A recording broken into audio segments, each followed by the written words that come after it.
Well, hello there, and a warm, warm welcome to Meaning of Life Live with myself, Ashok Gupta. I'm so glad that you could join me today for what is going to be a fantastic discussion, a fascinating discussion on screen addiction and how we can liberate ourselves from screen addiction. So I know it's something that's been on a lot of people's minds recently, and we've had a lot of requests for this particular subject. So I'm so glad that today we're able to kind of dive deeper into understanding why it happens, how it's happening very unconsciously, and how we can liberate ourselves from this screen addiction. I think it's a very pressing situation at the moment for most of us. So, as you know, we are part of this conscious change family, and that's what we're developing here, where we transform ourselves, transform our communities, and eventually help transform the planet. That is the grand calling that we're all called towards, and we start it by transforming ourselves. And screen addiction is something that's so pertinent to this. How is it affecting our lives? How is it affecting how we spend time? And how can we liberate ourselves from that? So as you know, each week we also have an avars.org petition. So this week we're going to be supporting a petition that's on avars.org about elephants. So I didn't know this, but apparently the trade and the export of ivory from Europe is the largest export market in the world. So Europe is exporting more ivory than ever before. And this is ivory that was collected before the conventions came in on elephant poaching. And that is still fueling the illegal trade. So I hope you can join me in signing that petition. And that petition is available on our Facebook wall. So on facebook.com/Meaning of Life Experiment, you can sign that petition and help stop this trade in endangered species, which it still amazes me that it is still going on in the 21st century. So hopefully we can reduce that kind of trade.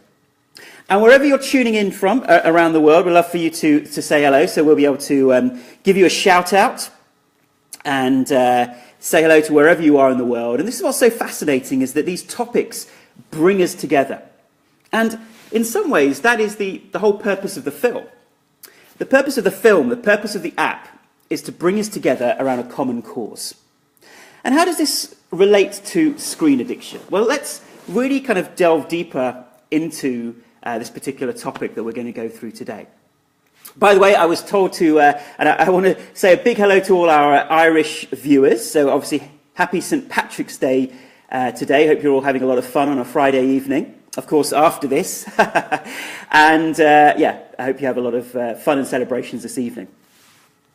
So in terms of saying hello, so please do actually let us know where you're tuning in from, your name and the city or the province that you're tuning in from. We'd love to say hello to you.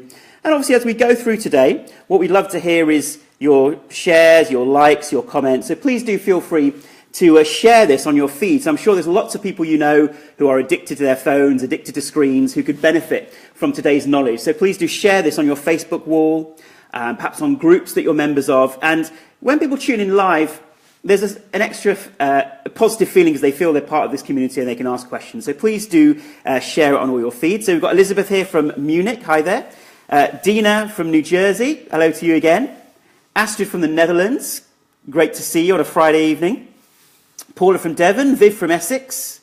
Hello there. Christina from Toronto.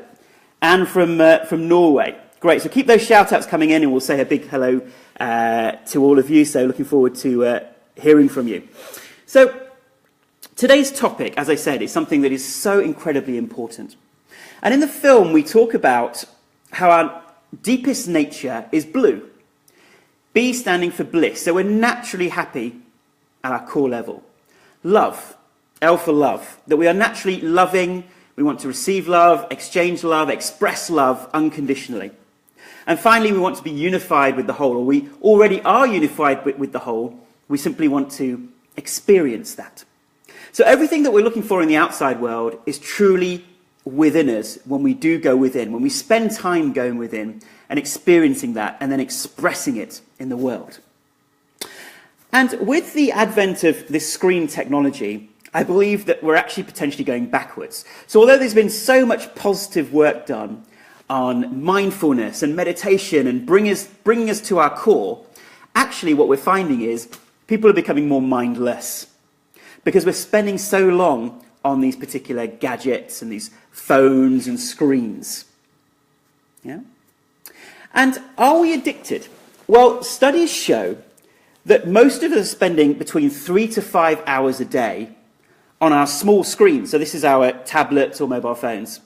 If we include TV watching, that comes to around 10 to 11 hours a day. Can you imagine 10 to 11 hours a day we are staring at a screen, and we're probably only awake for about 18 or 19, well, 17 or 18 hours of that. So most of our waking time is spent staring at a screen. And actually this situation has got worse as a result of social media combining with apps. So before 2007, 2008, if we were going to access social media, we'd have to go onto a laptop or a computer, and we were less likely to get addicted because it wasn't a mobile platform. Now that we've got our phones in our pockets 24 hours a day, wherever we are, it's our little friend in our pocket that we can take out and experience that. So that's what's creating this addictive quality to it. And we can describe an addiction as something where we sacrifice long-term happiness for short-term pleasure. So I love that little definition that I've come up with in terms of what an addiction is. That we are trying to get short hits of pleasure at the expense of our well-being, our long-term happiness. It brings harm to ourselves, our relationships, the people around us, and our health. And actually, what this is a combination of technology meeting psychology. So we tend to think that the more technology we're consuming, the better it is for us. But actually, our psychology, our evolutionary psychology, is millennia old, hundreds of thousands of years old, if not millions of years old. And to suddenly say that we've gone from spending the vast majority of our time outdoors, in nature, either hunter-gathering or farming, and suddenly, in the last 10 years, we are locked inside, staring at a screen for hours of a day, that is not living according to our nature, our natural selves. Yeah? So when evolutionary psychology meets technology, we get this clash. And it's also, for instance, what's fueling the obesity crisis. So for the majority of our evolution, food was scarce, calories were scarce. Now in the modern world, thank God, calories are plentiful. But when that meets our evolutionary psychology and our brains, that creates the fuel for things like obesity and being overweight. Yeah? And to give you an example of this, people totally underestimate their usage of media. So when you ask people how long they spend on a screen, they underestimate it by 50%. And how many times they check it, they underestimate by 50%.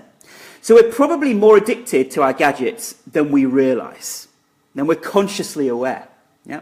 So we're spending 4 or 5 hours a day, 200 times a day we're checking our phones. Yeah?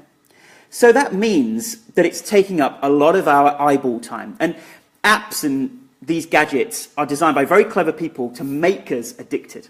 And I always think of the rocking chair test. At the end of your life, will you think, oh yes, I'm really glad I spent all that time staring at a screen when you're in your rocking chair, rocking backwards and forwards towards the end of your life? Oh, I'm so glad I spent 2 months of an average year staring at a screen 24 hours a day. Or will I wish that I spent more time in the real world, or discovering myself, growing, expanding?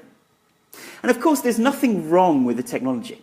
You know, apps, social media, they've revolutionized our lives. They've made us feel, on the surface of it, more interconnected. We're able to access far more information than we ever could possibly think of before. So these are positive things. But are we abusing the technology instead of using it? Are we overusing it now? And have we become unconsciously addicted without realizing it? And the thing is, most addictions happen without us realizing it, until we actually hit rock bottom. So if you ask the average person who's perhaps an alcoholic or a drug taker, they don't think they're addicted until they actually hit rock bottom and suddenly they have a wake-up call. Actually I'm overusing this technology. But like in a frog in boiling water, we don't realize that this is happening to us right now. So what are the clues that potentially we're addicted? Well, obviously the number of hours we're spending during the day, and just becoming aware of ourselves, because the Meaning of Life experiment is all about increasing our levels of awareness and being more mindful of what we're doing, what we're thinking, yeah? Why we're reaching for the phone. When we're reaching for that phone or tablet, what is that addictive quality that we're feeling inside of ourselves? Is it a certain anxiety? I must reach for that phone as quickly as possible. Yeah. Do we sometimes find we get into a hypnotic trance where we know we've got other things to do, but we suddenly start staring at a screen and we're flicking through Facebook, we're going onto our Twitter, looking at photos of Instagram, and suddenly an hour has passed, or 2 hours have passed, where we've got lost in a hypnotic trance. We haven't even realized that we've forgotten about the present moment. So we've become less mindful. And for all this talk of mindfulness, as I said, I feel that actually we're becoming less mindful because we're trying to fill every single moment with staring at a screen. It's incredible. Or we get stuck in a screen maze where we're on Facebook and we see an article and we click on the article, then we see another link, we go to that link, then we've opened up our email, and before we know it, we've completely lost awareness of time and space, and we've got lost in a trance of so many different apps and features. So what effect is this having on us? Well, at the physical level, we know that the more time we spend on a screen, the more aggravated our nervous system actually gets. So it's not good for our nervous system. Our nervous system is never relaxing. Yeah? We're finding that our brain is physically shrinking as a result of staring at a screen. We're becoming less creative. We're becoming less balanced. People are suffering from sleep deprivation because they're staring at a screen late into the evening. So those last few hours before we go to sleep, it's so important, certainly the last 2 hours, that we don't actively engage with something, but instead we have lean-back experiences. So reading a book, a bit of light-hearted TV is fine, but staring at a screen close up and actively engaging in it keeps our nervous system hyped. And I notice people experiencing less refreshing sleep. Yeah? So many physical effects on our bodies. Mentally, it's making us feel more exhausted, easily tired, more irritable because we're concentrating for too long. It's causing more eye strain. So 65% of Americans now report eye strain as a result of looking at screens. Emotionally, although we think we're more connected, we're feeling less connected. So imagine if you're going to dig a well, Facebook, social media is brilliant at finding lots of places where we can dig the well. But digging the well is having a deeper relationship with someone. And the research shows that actually it's not the number of friends or the number of touch points that we have that increases our happiness. It's actually having around 5 or 6 deep friendships, people we can rely on, that actually makes us happier and feel more contented, more blissful, more loving. So just because you've got more friends, it's actually increasing our loneliness, which is a very sad indictment on the way that we're living our lives. Yeah? You know, towards the end of your day, let's say if you're in an intensive care unit, are your 1,000 Facebook friends going to be there helping you through it? Or is it going to be your close family and your close friends that you can ultimately rely on and have that depth of friendship? Yeah, so this is really, we have to look at the effects. And spiritually, as I said, I think it's taking us away from our true nature of bliss and love. So I just want to say hello to a few more people. Sheena from New York, hi to you. Holly from Raleigh in North Carolina, great to see you. Berta from Austria, Judy from Hebden Bridge. Fantastic to see so many of you. Shemaya from Goldsboro in Maine. Jesselyn from Camarillo in California. And yes, I know that there was a time difference between the US and the UK, so I think quite a few people from the US, unfortunately, haven't realised that, so haven't been able to tune in, but that's okay, they'll be able to watch the recording. And Benjamin from Western Mass in the USA. Good to see you. So keep your shout-outs coming in. Please do like, share and comment what you're watching and seeing. And most importantly, let's share this content. Let's share this video with as many people around us as possible. Great. So, why are we addicted? What is the ultimate underlying reason? Well, let's ask our own mind.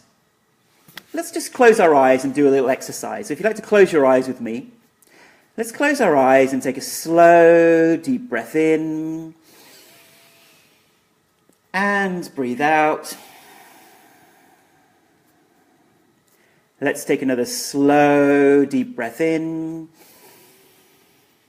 And let go.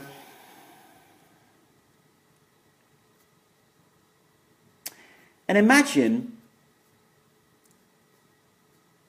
that we're at home and there's nothing in particular that we want to check on our phone, but we're suddenly reaching for our phone. Just notice that little bit of worry inside, or a little bit of agitation.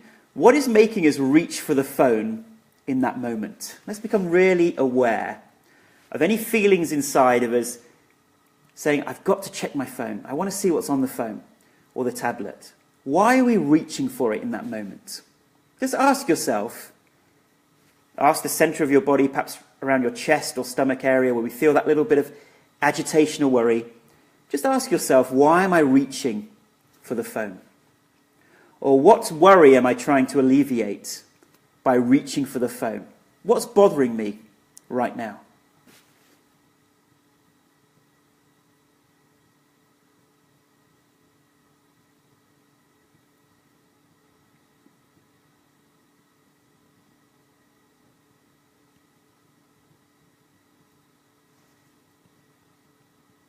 Keeping your eyes closed again, let's just ask that one more time. So imagine once again that feeling of reaching for the phone for no particular reason. What is that feeling of slight worry, concern, agitation that's making us reach for the phone? And listen intuitively to the reply.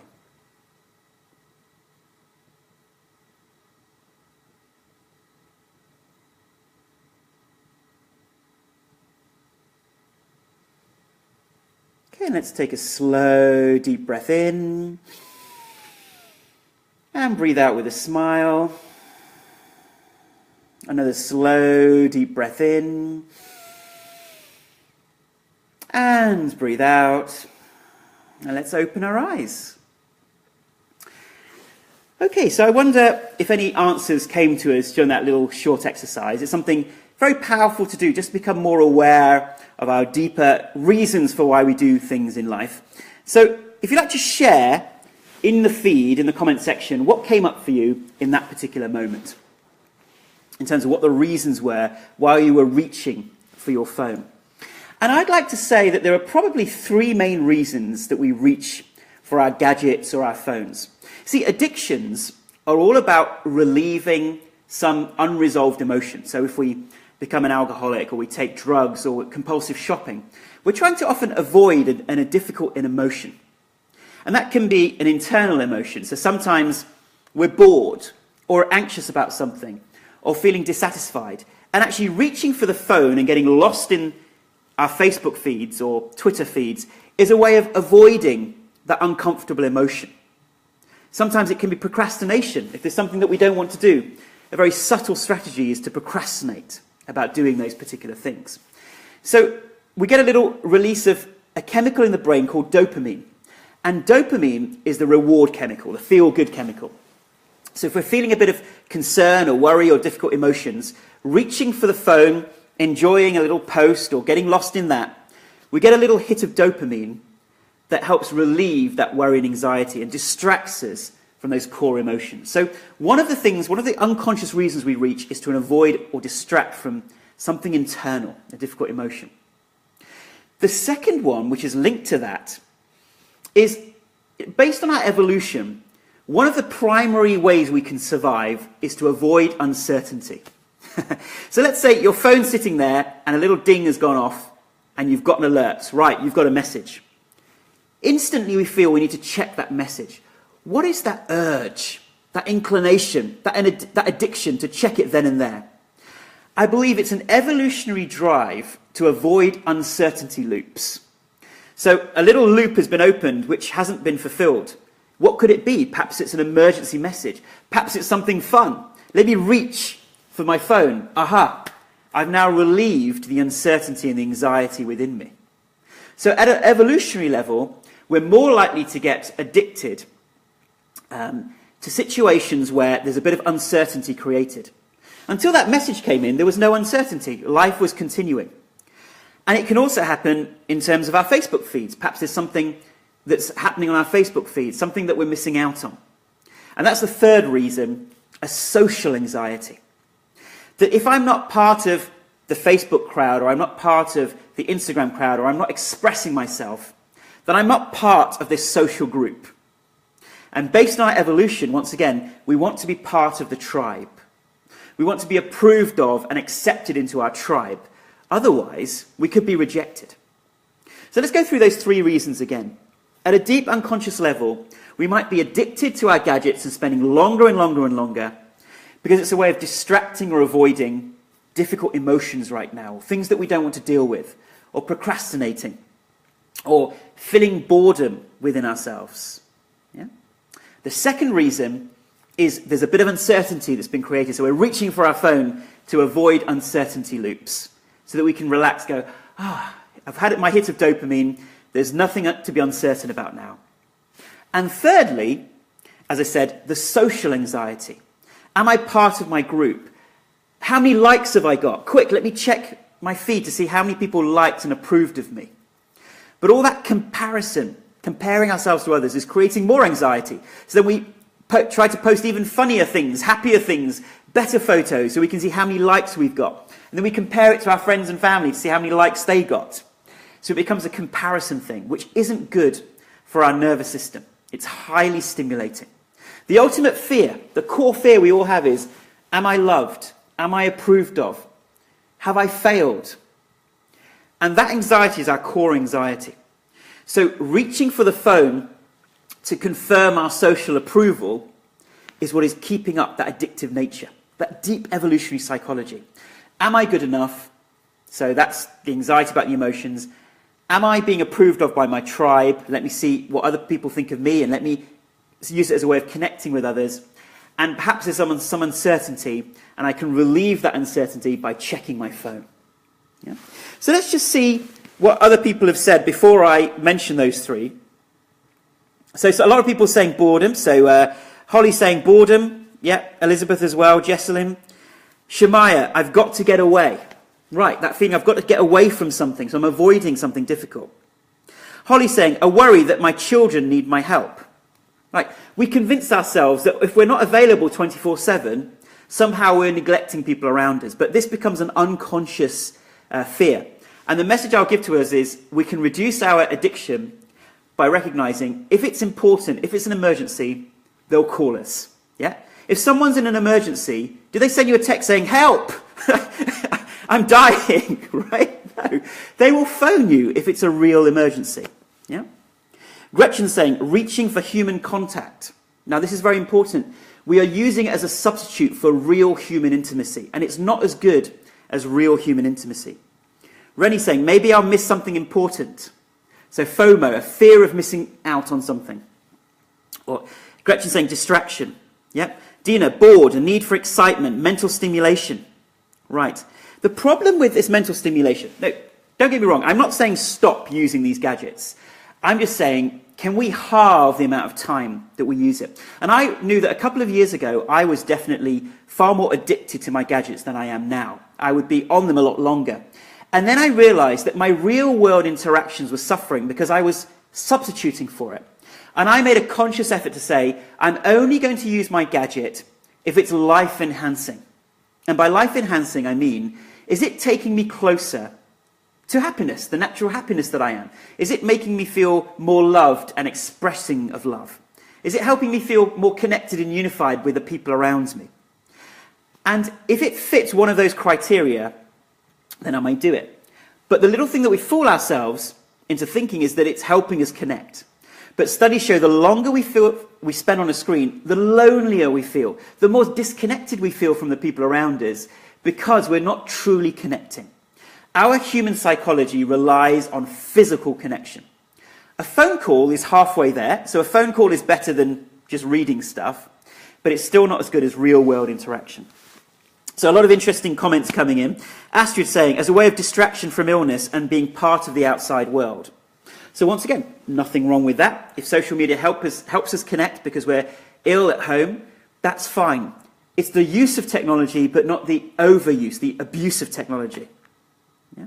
Boredom and anxiety, family and children concerns. Yep. So a lot of really interesting answers here.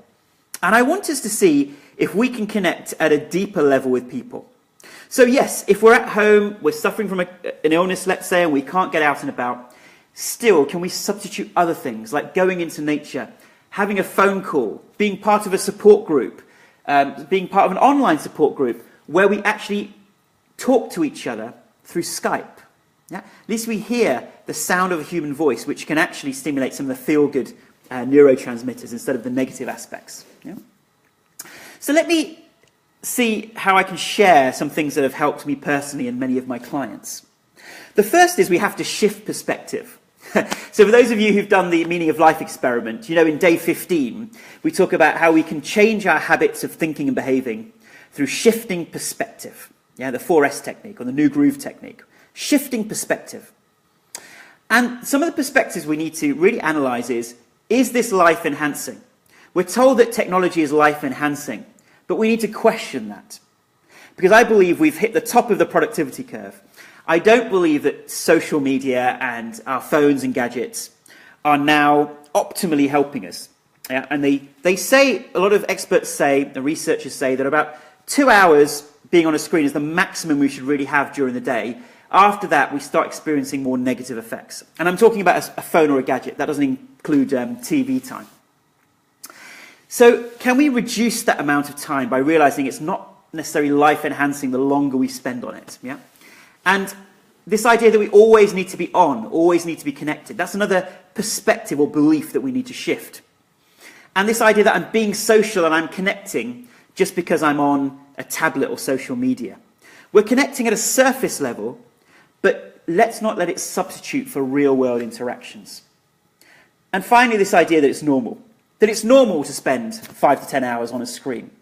It's not normal from the perspective of our evolutionary psychology. It's not good for our health. And I'm sure at one intuitive level, we probably already realized this. So what can we do to break our addiction? Well, I'd like to share a few ideas. And for those of you who saw the 3-minute trailer, which hopefully you got to share with others, I talk about ABC. A stands for awareness. That life is all about becoming more and more aware of when our mind is looking to distract, looking to avoid, not really in the present moment. And if we want to really experience that natural bliss, that natural love that we are, that natural unity, actually distracting ourselves is when we lose that awareness of the present moment. Because it's a distraction if we don't like the present moment. So if we're feeling bored, go deep into that boredom. Because actually that boredom is a sign that perhaps we're about to jump to that next stage of evolution. We're about to discover something amazing about ourselves by realizing that life isn't about constantly stimulating ourselves. Has that made us happy? Think of all the stimulation that you've experienced in your lives, all the films you've watched, all the social media experienced. Has that made you happier? The happiness comes from connecting with ourselves, from meditating, from being in nature, with connecting with friends and family around us. So let's break that addiction through that awareness. And what do we do in that moment? Perhaps we just stop and say, hang on a minute. Is this life enhancing? Is this taking me back to my deepest nature? And we can make a judgment call on that. No one else can make that judgment call for us. Perhaps we can breathe, drink some water, wait 10 minutes. Or perhaps we can get up and walk around rather than indulging in that addiction. And if we have picked up the phone, can we limit ourselves and said, I'll give myself 2 minutes or 3 minutes, rather than getting lost in this trail of being on Facebook, then social media, then this, then that. Yeah? So we need to maintain that awareness. Yeah? Is this time well spent? Am I using it as a tool or a time waster to fill in the gaps in life? But there's so much to experience in life, in the real world, that we're missing out on. B is for being present and mindful. When we're with friends and family, can we train our mind to be in the present moment and truly be with people? Because they want that love, they want that support. And if we're on our phones all the time, we feel like they're not important. They think our social media is more important. And I notice so often that actually we might be talking to people or be around people, but we're thinking in the back of our minds, I wonder what's happening on my phone. Have I missed a message? Yeah? What's happening on Facebook? And once again, our minds will tell us this is normal. There's lots of things we're missing out on. Let's spend more time on social media.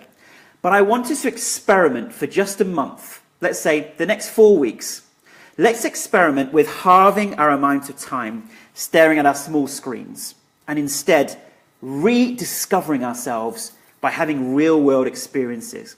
And notice the difference within us. That, I believe, we will notice a massive difference. And studies have shown that people who do this do feel happier, healthier, more alive, more vibrant. Yeah? Do you think we've gone through all these years of evolution to become civilized, to grow communities, to grow societies, to evolve as a species on this planet, to suddenly spend half our waking life staring at a screen? Does that sound right? Yeah? And C stands for checking occasionally. You know, that evolutionary urge is to avoid the uncertainty. What's going on? What am I missing out on? What's the FOMO? The fear of missing out. So instead, can we check our phones occasionally? This belief that I need to be always on and constantly checking is something that is just the addictive nature of our mind, a little dopamine hit to relieve the uncertainty. But let's live with the uncertainty. Let's breathe and say, hey, I know I've got some messages, but that's okay. I don't need to check it right now. And you might say, but what about emergency? If it's important, they'll call you. And having a real-world experience involves having a phone call. Yeah? So before 2007, our phones were primarily used for making phone calls. So I will say that if you've got that urge to really reach for the phone, to really fill up some boredom, instead, can you just call someone? Because that act of connecting with someone, just calling someone up, calling up a friend and say, hey, I thought I'd just connect with you, is a much better substitute than just texting something or reading something. And we also need to be aware that one of the other reasons, one of the other social anxieties that we try to avoid is, if I have less interaction with people, I don't have to show up. Yep. It's easier to hide behind the mask of social media than truly connect with people, truly be vulnerable. Because that human connection involves vulnerability, showing the lighter side of yourself. And sometimes we worry that we might be judged or not approved of, so we can hide behind the mask of social media or a screen. Instead, let's go to our deepest nature, let's reconnect. And I'd just like to finally leave us with this inspiration, that we're here. We are beautiful creatures of this universe, here to fulfill an incredible destiny, to live our life purpose, to live our potential. And we miss out on those beautiful nuggets, those beautiful moments in life, when we become addicted to that 4-inch screen that is taking up our time, draining our energy. And for those of us who do suffer from chronic illness, I do believe if we spend longer than 2 hours a day on those little screens, it begins to drain our energy. It begins to keep our nervous system hyped. So let's find more real-world, relaxing things to do. As an example, they find reading is more relaxing for our nervous system than staring at a Kindle. Yep, studies have shown this. So let's rediscover ourselves and let's liberate ourselves. So I'd just like you to share, if you will, what kinds of things you'd like to take away from today. What are perhaps 1 or 2 things that you'd like to do differently as a result of what you've learned today or experienced today? Or what are things that help you reduce your screen time and really connect with the joy and the love and the bliss and the unity that you truly are? So if anyone would like to share that, that would be fantastic. Christina's saying light work equals happiness. So being a light worker, a bringer of the light to the people around us. Yeah, fantastic. Yeah. So what kind of changes would you like to make? Let's share that. Or what things have already worked for you that perhaps I haven't mentioned that help you overcome this addiction? Yeah. Now, some people saying, so Lily's saying, it's tricky when you have your own business and you use social media. If you're using social media and a screen for your work, that's a different thing. That's part of your work.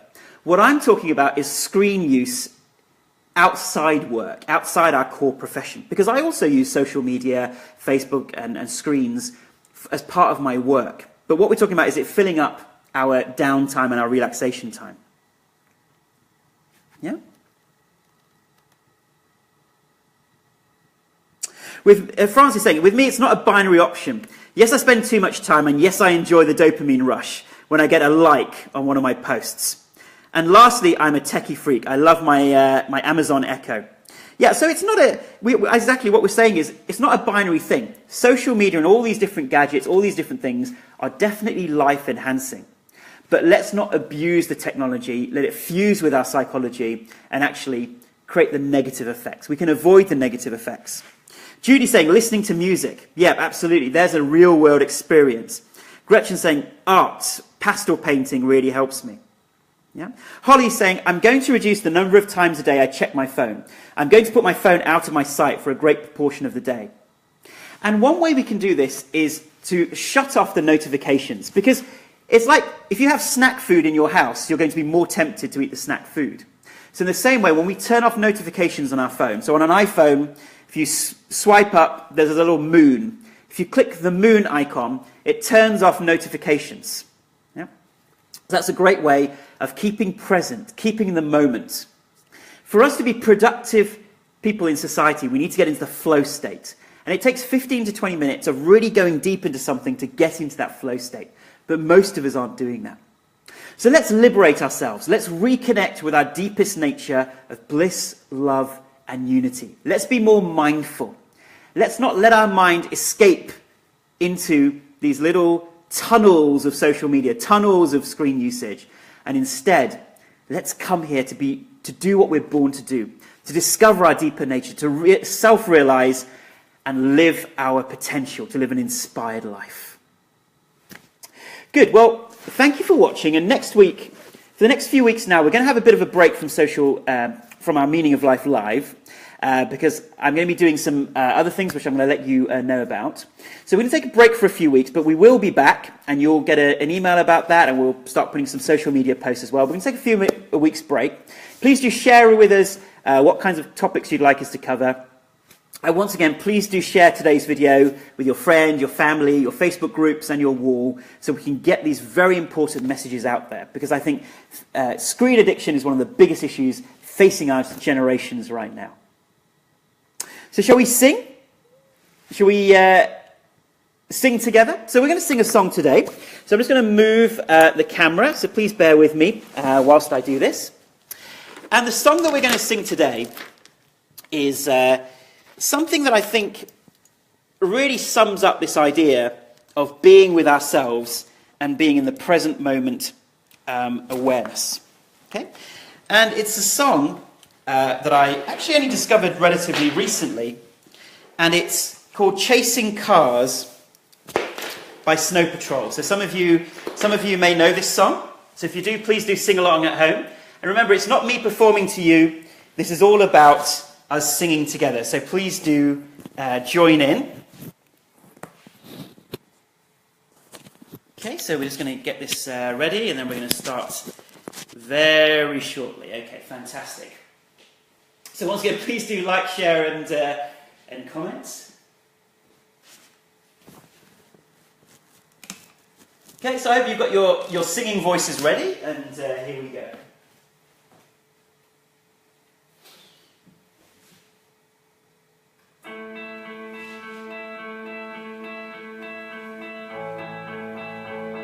We'll do it all,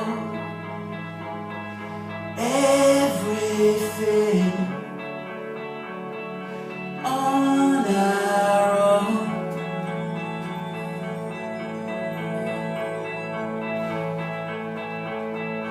We don't need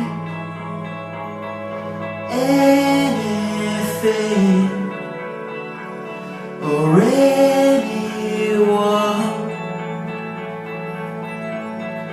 If I lay here, if I just lay here, would you lie with me and just forget the world?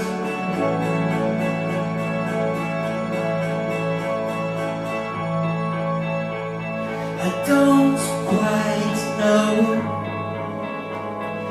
how to say how I feel.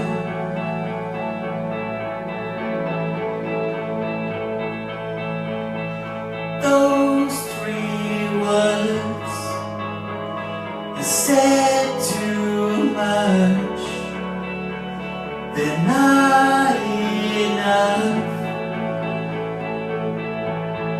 If I lay here, if I just lay here, would you lie with me and just forget the world? Forget what we're told before we get too old. Show me a garden that's bursting into life.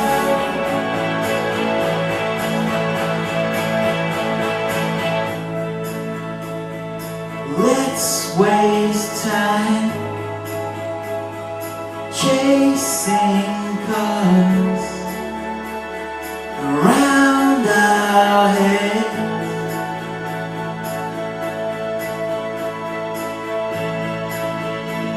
I need your grace to remind me of, to find my own.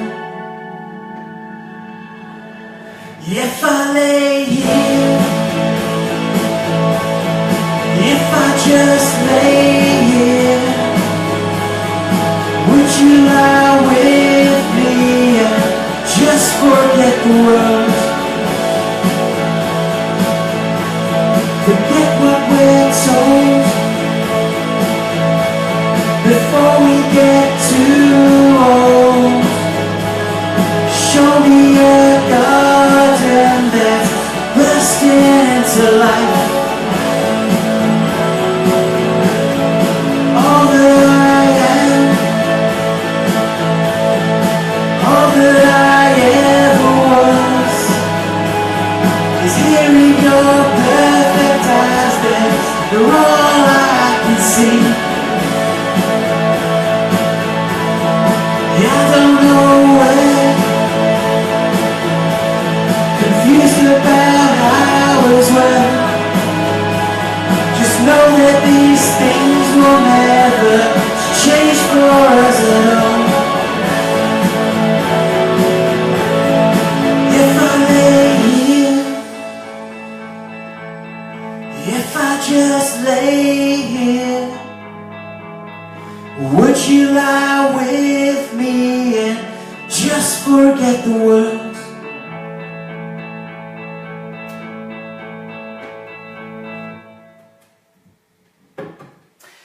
Okay, so thank you so much for watching. Please do share this video with friends and family, and I look forward to seeing you in a few weeks' time.